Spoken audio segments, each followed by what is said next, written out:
The timer has started. Here is travel mistakes when you're in London, boots on the ground, you're exploring the city. Make sure you don't make these mistakes. And if you are planning your trip and you are looking for trip planning mistakes, we have a whole separate video for that. Make sure you watch that one. This one is, don't make these mistakes when you get to London. But you won't, because you're watching this. Hi, I'm Erica. And I'm Jordan. And we're your guides abroad. We've lived all over the world, but now feel most at home traveling. We're not just here to show you what we've done though, we will tell you how to do it. Think of us as your guides abroad. In the spirit of sharing though, to make you feel comfortable making your own mistakes, what's a mistake you've made in London? We lived in England for 6 years and we traveled London quite a bit. We lived in London for 3 years, so we made a lot of mistakes. Yes, we sure did. So here we go. Ready? Okay, I didn't know how to tie a scarf when I first moved to London. And you still don't. We went to Wimbledon very, very late. And we were number 10,344 in the queue. Famous queue. Yeah, I left my suitcase on the train platform. That was quite a day. Yeah. It was quite a day. Boaty McBoatface. Good boat. That was a good boat.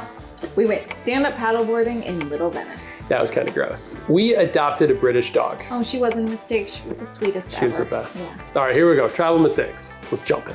First one is being reliant on Google Maps City Mapper app. Download it before you go. We used it years ago. People still use it today in London. All the locals recommend it. It won't just tell you to take the underground. It'll give you every mode of transport from get to point A to point B in London. It is a wonderful app. It'll even tell you what carriage to get into when you're on the underground. Yes, and it gives you live updates, when your train's coming, when your bus is coming. It tells you how long things take. It's just the best. Use it, trust me. Thank you. You're welcome. Whatever. Another mistake is buying individual tickets for the tube or just going to that kiosk to buy tickets. Yeah. You don't need to buy tickets. You should have a contactless credit card that's like your debit card or credit card with a little Wi-Fi signal on that. That's all you need to go in and go out, but make sure you don't switch cards. Use the same card when you go in as when you go out. Yes. Check out our London transport mistakes video for more information on managing public transport. It's not that hard. Which leads us to overusing the tube. While we love the tube and it is fast and reliable and efficient, you're on vacation. You want to see what's above. So buses are brilliant for this. You get to actually like sit on the bus, go through the neighborhoods. It might take a little longer, but you get to see everything. Also, use your feet and walk or rent a bike. How fun. just get out there, try something different. You'll love it. It's all about the journey to your destination. Yeah. Thinking you need cash is a mistake. London has changed a lot since we lived there, to be honest. It has gone cashless. It is hard to use cash there. We made that mistake on the last visit. We just had way too much money, like a thick bill. I'm just joking, but we had money. So they use debit card, credit card. Even at the markets, it's rare to ever have to use cash when you're there. Yeah, I'll do card. Which leads us to tipping too much. Yes. Leave that in America. They do gratuity in London now, but you'll see it already added to your bill. At the restaurant, they'll add in usually 12.5% gratuity, so just look for that. At the pub, when you're at the bar, at the pub, they usually don't tip for a drink. Right. Sometimes they'll have signs up saying tips are welcome because times are changing right now. Yeah, but for the most part, grabbing a pint, you don't need to tip. A mistake is skipping the free stuff. There's a lot of great things to do in London that are free. You don't have to go and jump on a hop on, hop off bus tour. Like you can do bus route 15, which is just picks you right up and it'll take you to all like the major sites in London on a public bus. Go do parks, go to free museums. There's a lot of free stuff. So much free stuff that you can fill your days with and then pay for some really special things. Not looking the correct way when you're crossing the street. They drive on a different side of the road, so make sure you look the other direction. It can literally save your life. They'll have a lot of warnings up and like literally painted on the ground, on the pavement. When I got to London one time, a cabman told me a story about his uncle from Portugal. He left Portugal for the first time for his big trip to London, and he got hit by a car on his first day in London. So take this very seriously. Yeah. And if you are really concerned about how you're crossing the street and looking for traffic, look for the zebra crossings. So those are the, zebra crossings. They call it zebra in England. Traffic has to stop at them, and it just feels wrong to call it zebra. It does once you're there. Zebra. Yeah, it's a zebra crossing. Traffic has to stop at them for the most part. People are really good about that. So look for those if you really want to make sure you're crossing the street correctly. Staying on the beaten path. A lot of tourists love to go to the same places in London. Check out our Secret London video. That gives you a lot of cool places to go off the beaten path in London. Next one, being rude on the underground. There's some informal rules about taking the underground. You don't talk on the train. Yeah. It's kind of like the joke. You just don't talk until everyone reads their books. You don't hog the pole. You give up your seat if you don't need it to elderly people and people with disabilities.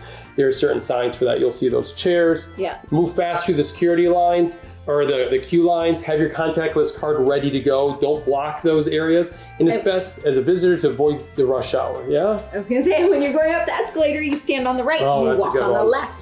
Thank you. Big You mistake. get mowed over. Mode. Another mistake is not pronouncing the English words correctly. So some common ones, Leicester, it's Leicester Square, it's Greenwich, it's Suffolk. Those are names that are difficult to pronounce. The currency is pound and pence. Yep. You can also be really local and call it like a fiver, or quid is another good one. Yeah.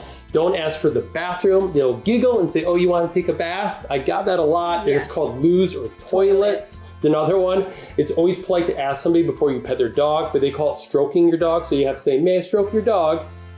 You'll want to say You're it. not going to get into that situation. Yeah, you'd be surprised. There's a lot of cute dogs in London. There are. Overloading your itinerary. You'll have a lot of stuff to do. Plan out your days accordingly. Know what you want to drop off the list. We have a one-page itinerary down below, which is perfectly planned out. You'll have a wonderful time in London, checking out the central sites. This is what we give to all of our friends. Click the link down below to download it. And that's one day covered on your big trip. And I will say, in the spirit of not overloading your itinerary, don't plan things all over the city in one day, because then you're going to spend your whole day trying to get across the city multiple times. And that doesn't sound like a good vacation. Another mistake is planning for good weather. London really does have some good weather in the summer especially, but it also does have some not so great weather. So make sure you pack a rain jacket for a lot of rain. You do get a lot more showers in the summertime, and it does get cold in the morning. So make sure you pack like a sweater, a sweatshirt, or a light jacket. Yeah. There you go. Mistake, not prioritizing your things to do. If you don't like modern art, don't go to Tate Modern, for example. Know what you like out there. If you really want fish and chips, go to a local pub or go to a Chippies. Yeah. Right? If you know you want to get Scotch eggs, find a good market that sells Scotch eggs. You know, prioritize your main things you want to go after. And the last mistake, as the time is going, is book your train tickets early. We really recommend leaving London. Don't arrive in London and book them that day. Yes. In advance. I know this is kind of like a planning thing, but just when you're there, they can get very expensive. So if you want to go to like Windsor or go out to Stonehenge, Bath, or the Cotswolds, all these great locations, book those tickets in advance. I hope this was helpful. We threw a lot at you, but we have a lot on our website that is free for you to peruse and read. So head to yourguidesabroad.com and find all of that good stuff there. So head to the website. We have the link down below, but if you want to keep watching YouTube, we have a whole playlist here on our London videos. Click those and start watching, because YouTube will never let you go. Thanks for watching.